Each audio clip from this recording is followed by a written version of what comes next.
Mm. Coffee. I'm so funny. No, I'm not. I'm losing my mind. Too much coffee. Hey guys, welcome to my channel. My name is Arden. Here we talk about books and sometimes talk about my life, but today we're gonna talk about books because that's the sensible thing to do. Why wouldn't we talk about my life? I don't know. Anyway, hi, hello, welcome to my channel. Today, I already said that. That is why I don't drink coffee. We are doing March wrap-up part 2, and since my last video, I read 4 books in, what, 4-5 days? 6, 7, I don't know. There's a lot to say, so let's get straight into it. First book that I read is A Mother's Reckoning, Living in the Aftermath of Tragedy by Sue Klebold. This book is about the Columbine shooting. Obviously, I live in Slovenia, and judging by my accent, you probably know, or you've been watching my videos and have heard me talk about the fact that I live in Slovenia in every single video. But since I live in Slovenia, I don't really know that much about shootings, and I know about the recent ones, but I didn't really know about Columbine. This book was my introduction to the Columbine shooting from the perspective of the shooter's mother, Sue Klebold. There's a lot to be said, but I feel like I am not going to do you justice by expressing my opinion.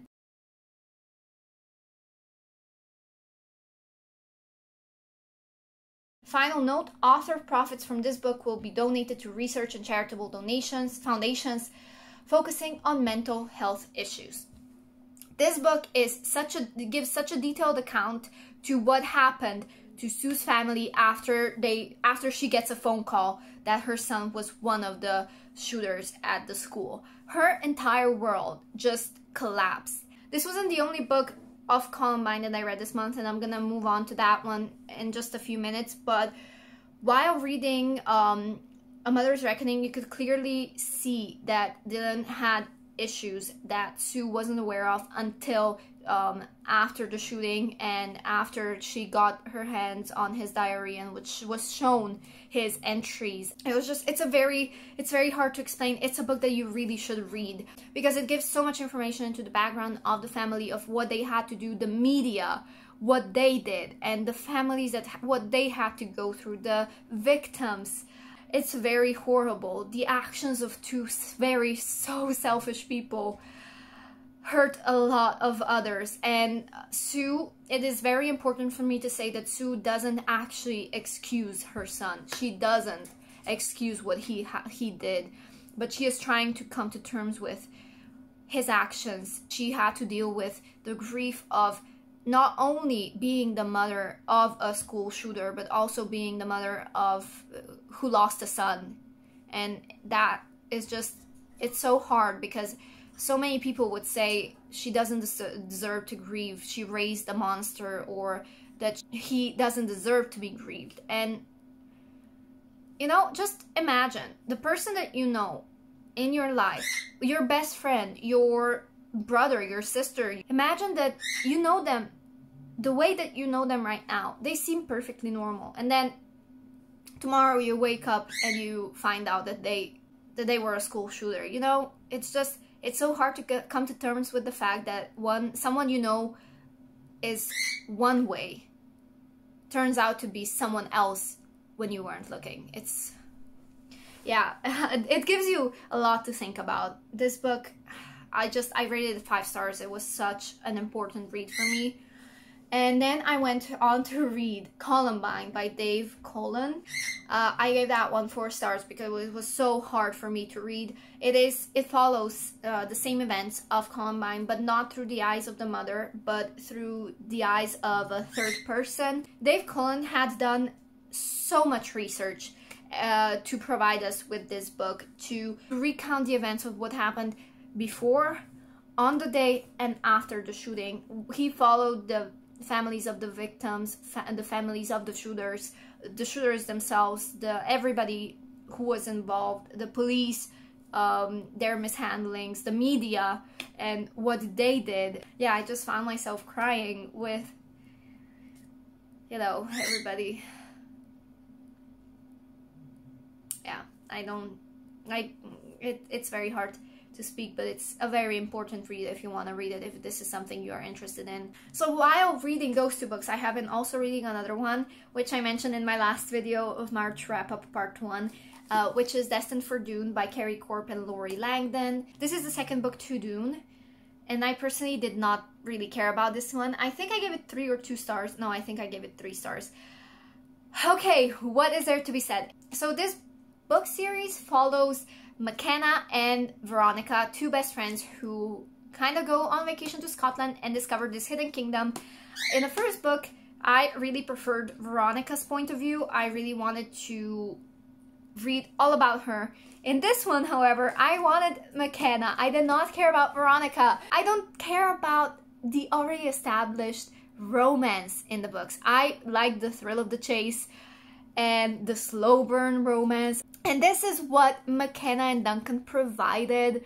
There is a lot of action in this book, but all I cared about was the romance, and it didn't deliver. I feel like this book wanted to be something more and really tried to be amazing, but it just fell short for me personally. I have been struggling to get through it. There was so much that I really didn't care about. The characters were so silly. The events were just lacking.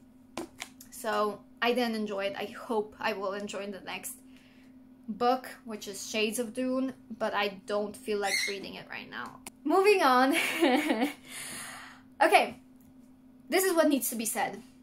And why am I breathless? I have been breathless throughout this video. I don't know why. Maybe I drank way too much coffee, but I feel like I'm gonna faint.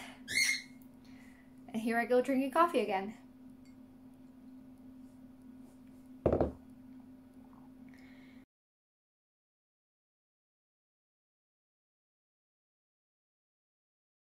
For the next book and the last book in this video, I'm going to be talking about a book that I mentioned in my pre-filmed April TBR. I decided to tackle this book before the end of the month because I did not take into the account that I would read it in 3 days and that I would finish it actually in March. I wanted to read it in April.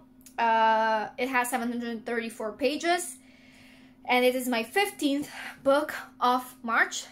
And that book is Harry Potter and the Goblet of Fire by J.K. Rowling. Rowling. I don't. Honestly, I knew how you pronounce that name before this video, but my mind is so all over the place right now. I planned on reading this in April. I made the announcement in my April TBR. However, I started reading it on the 25th of March, I believe, and I finished it in 3 days. This book is the reason why I finally get the hype Harry Potter gets. I did not get the hype in the first, second, and third book. Even if I said that I didn't really understand it fully until reading this one. This book has the most world building so far. We are growing with the characters. As the characters grow, we are growing with them. We are feeling the threat that is Lord Voldemort. The way this book ended, I really needed to continue on with the series. Obviously, this is gonna be a spoiler if you still haven't read it or watched the movies, but Cedric Diggory died in this one, and Harry is left dealing with PTSD, and things are getting serious. With the Goblet of Fire, I really like this one. This is my favorite one so far. I rated 5 out of 5 stars. I think that is the only book I rated 5 stars. Yeah, I don't think the first one deserves 5 stars. I'm gonna give it 4 stars. Because compared to this one, the first one is... no. Harry Potter and Goblet of Fire, by far my favorite book so far, even though the movie is my least favorite, which is funny because I never thought this book was gonna be so enjoyable, which is why I had been dreading of starting this. It also has, like I mentioned, 734 pages, but I finished it in 3 days. So that is my last book that I finished in March. Let's move on to the books that I'm currently reading, or how far I've actually read. Like I mentioned before, I have already started reading Harry Potter and the Order of the Phoenix. Okay, so far I've read 220 pages out of 870 pages. So 220 I have already finished.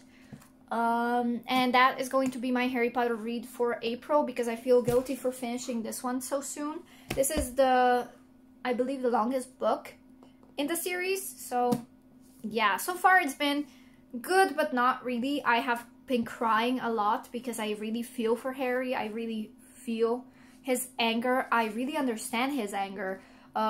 And the way everybody treats him.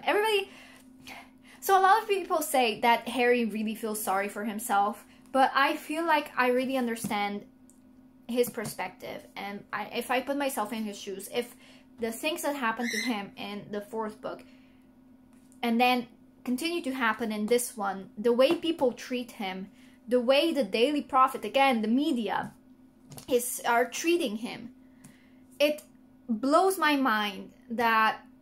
And Dumbledore, let's not talk about Dumbledore, because he's completely ignoring him in this book. Nobody's telling him anything. Again, he's also robbed of being the prefect, although I think he might be fine eventually with it, because, you know, Ron does kind of deserve it, and I feel like Dumbledore has a plan in mind, I guess. But yeah, it's mind-boggling that people judge him for being the way he is in this one, for being so angry, for grieving, for lashing out when others treat him like crap. I think that Harry's emotions are justified in this one, and just because of that, this book might be one of my favorite books in the Harry Potter series, which I say for every single one that I read. This one's my favorite now. No, this one's even better. No, you know, after reading this one's my favorite. But no, seriously, so far, the beginning is okay, but the underlying tones of this book and Harry's personal struggles, it's something I personally can relate to. In a different way, obviously, but I understand him, and this is why I think it's so important to put yourself in the character's shoes, to go through what they had to go through to understand their perspective. So yeah, I don't know what I wanted to say, but this book is good so far. And another book that I'm currently reading right now is one that you guys voted for, and that is Miss Peregrine's Home for Peculiar Children. I am 40 pages in, which is like 2 chapters or 3.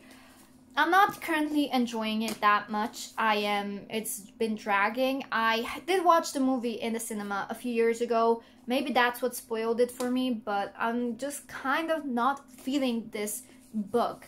But everybody's hyped it so much over the years, so I do need to give it a chance. I don't want to DNF it, because I do want to see what the hype is about. And I also have a rule not to DNF the books that you guys voted for. If I was gonna DNF a book from that list, it would be Six of Crows or The Scorched Trials. This video is gonna be so long. I'm not in the mood to edit. I'm not even in the mood to talk anymore, if you probably noticed. My energy's gone just up and down. Anyway, thank you guys so much for watching. Please give a like, leave a comment, subscribe, click the notification bell to keep yourself notified. And I'll see you next time. Yes, I will. I'm so weird. Bye!